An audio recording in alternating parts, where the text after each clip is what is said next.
बहुत पुरानी बात है। जब हनुमान जी बाल अवस्था में थे, तब वे अत्यंत बलशाली, चंचल और तेजस्वी थे। एक दिन उन्होंने आकाश में चमकते हुए लाल सूरज को देखा और सोचा कि यह कोई लाल फल है। भूख से व्याकुल होकर वे सूरज को खाने के लिए आकाश में उड़ चले। वे सीधे सूर्य की ओर बढ़े। देवताओं ने यह दृश्य देखा तो भयभीत हो गए। इंद्रदेव ने हनुमान जी को रोकने के लिए अपने वज्र का प्रयोग किया, जिससे हनुमान जी घायल होकर पृथ्वी पर गिर पड़े और बेहोश हो गए। ये देखकर पवन देव, जो हनुमान के पिता थे, अत्यंत क्रोधित हो गए और उन्होंने संपूर्ण ब्रह्मांड से वायु को रोक लिया। संसार में सांसें थम गई, इससे सभी जीव संकट में पड़ गए। तब सभी देवता ब्रह्मा जी के पास पहुंचे और प्रार्थना की। ब्रह्मा जी स्वयं आए और हनुमान जी को होश में लाकर अनेक वरदान दिए। इसके बाद सभी देवताओं ने हनुमान जी को विशेष शक्तियां प्रदान की। सूर्यदेव ने भी हनुमान जी की शक्ति को स्वीकार किया और उनका हृदय से सम्मान किया। समय बीता। हनुमान जी जब कुछ बड़े हुए, तो उनमें ज्ञान प्राप्त करने की इच्छा जागृत हुई। उन्होंने सोचा कि अगर किसी से श्रेष्ठतम जान लेना है, तो सूर्यदेव ही सर्वश्रेष्ठ गुरु हो सकते हैं, क्योंकि वे स्वयं वेदों और शास्त्रों के ज्ञाता हैं।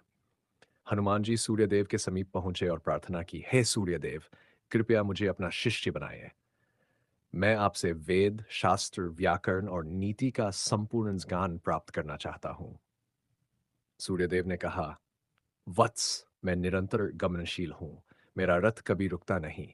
ऐसे में मैं तुम्हें कैसे पढ़ा सकता हूं? हनुमान जी ने विनम्रता से उत्तर दिया, गुरुदेव, आप जहां जहां जाएंगे, मैं आपके रथ के सामने सामने उड़ता रहूंगा और आपके साथ साथ ही जान ग्रहण करता रहूंगा। हनुमान जी की भक्ति, विनम्रता और दृढ़ संकल्प देखकर सूर्यदेव प्रसन्न हो गए और उन्होंने हनुमान जी को अपना शिष्य बना लिया। हनुमान जी निरंतर सूर्य के रथ के साथ उड़ते रहे और उन्होंने वेद, उपनिषद, व्याकरण, ज्योतिष, नीति शास्त्र सहित अनेकों विद्याएं प्राप्त की। शिक्षा पूर्ण होने के बाद हनुमान जी ने गुरु दक्षिणा मांगी। सूर्यदेव ने कहा, वत्स, तुमने जिस भक्ति, श्रद्धा और समर्पण से मुझसे ज्ञान प्राप्त किया है, वही मेरे लिए सबसे बड़ी दक्षिणा है। लेकिन हनुमान जी ने आग्रह किया कि कुछ तो सेवा करने का अवसर दें।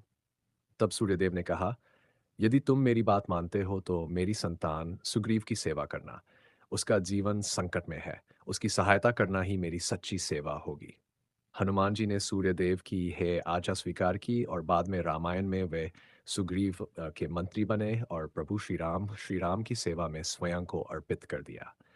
इस प्रकार सूर्यदेव और हनुमान जी का यह पवित्र गुरु शिष्य संबंध एक आदर्श बन गया, जो आज भी श्रद्धा और भक्ति का प्रतीक है।